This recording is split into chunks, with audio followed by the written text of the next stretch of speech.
ඔන්න වෙන්න ඉන්නවා ඩයල් එක. ආලෙකට පස්සේ මේ ආලෙකට පස්සේ වැඩ කරන ප්‍රධාන කාර්යාලයට යනවා. පරණ සමාගම වගේ ඉන්දිකවත් දන්නේ නැහැ ගෙදර යවන්න. ඒක කියන්න බෑනේ.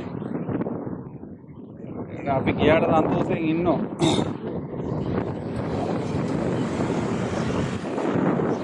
යන මිනිස්සු කඩාගෙන යනවා වක්කඩ වගේ. අපි යවපුමුත් යනවා කියලා ආරංචියක් ආවා. මේ කොහෙද කියලා නම් අහන්න එපා.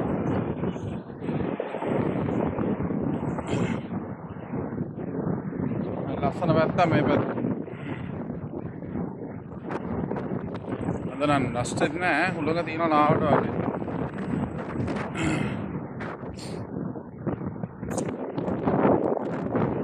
කාලෙකට පස්සේ කට්ටිය දැක්කේ තින්නේ මෙහෙම මේ වීඩියෝ ක්ලිප් එකක් දාන්න හැදී ඉන්නේ තාම මේ ප්‍රධාන නගරේ අගනුවර නෙමෙයි. එනද සන්තෝෂෙන් ඉන්නවා.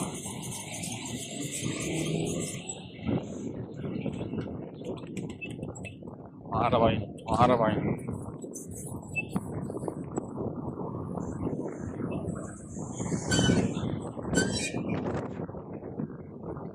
හරි ගමන්නේ වාර මරණ ගිහලා මේ ප්‍රධාන කාර්යාලය ළඟයි පස්සෙට වැඩ යනකොට ට්‍රේනින් එක ඉවරුණා. දැන් යනවා මේ වැඩට.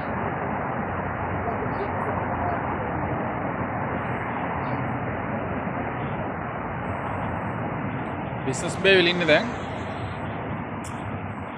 ජීවිතය අමුදාර.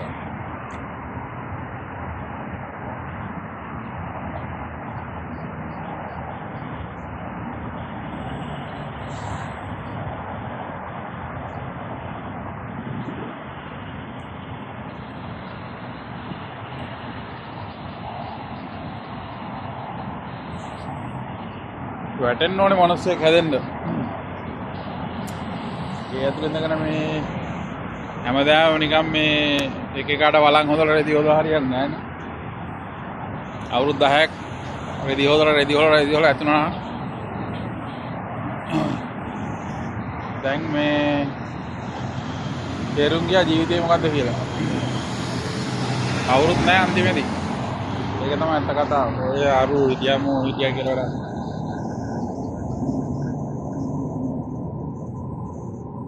වැටෙන්න ඕනේ උඩ යන්න.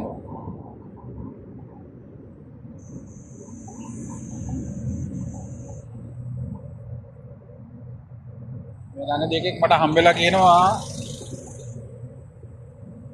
මේ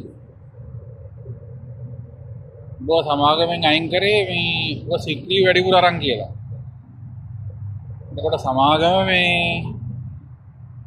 අවුරුද්දට සික්ලි 14ද කොහෙද දෙනවා? ඒක වැඩිපුර අරගෙන වගේ මං හිතන අයින් කරලා තියෙනවා. පරණ සමාගම.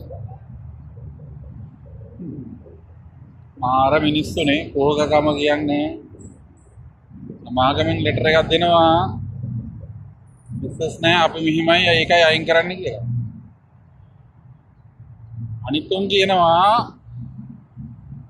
කතා වෙනවා මේ ආමෝ මෙහිමයි මෝ සික්ටි වැඩිපුර අරන් තිනවා මෙහිමයි කියනවා මේ අන්තිමේදී කීප එකක් බල්ලෙක් වගේ නේද සමාගමෙන් අයින් කරලා දාලා රස්තාම වෙනවලු. මේක තමයි ජීවිතය කියන්නේ. සැලෙන් නරකයි ඩුබායි ආපහු.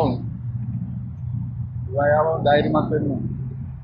අනික මේ හොඳම දේ තමයි මේ වැඩ කරන සමාගමේ මිනිස්සු හිතන් ඉන්නේ මේ අපි ඒගොල්ලන්ගේ බලන් හොදන්න ඕනේ කියලා නෑ. එහෙම වෙන්න ඕනේ නෑ. අපිවත් ඕන සමාගම් දිනනවා මේ අපි ඕනේ සමාගම් වලට. අපිට ඊට වඩා හලකට නම් කියනවා. හැමෝම කවුරුත් දුබයි ආපුවම ප්‍රොෆෙෂනල් වෙන්න බලන්න එක තැනක ඉඳලා වැටලා ඉන්න බෑ. කෝපි හදන එක කෝපි හදන්න පුරුදු වෙන්න. මේ එහෙමයි කේස් එක.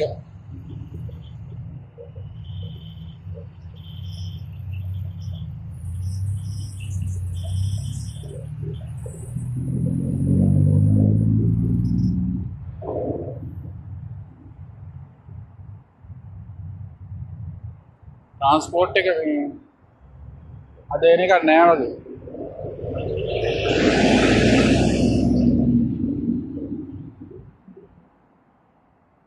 සෑහෙන්න බරක් වෙන්නේ අපෝ. 46 6ට කාලයි.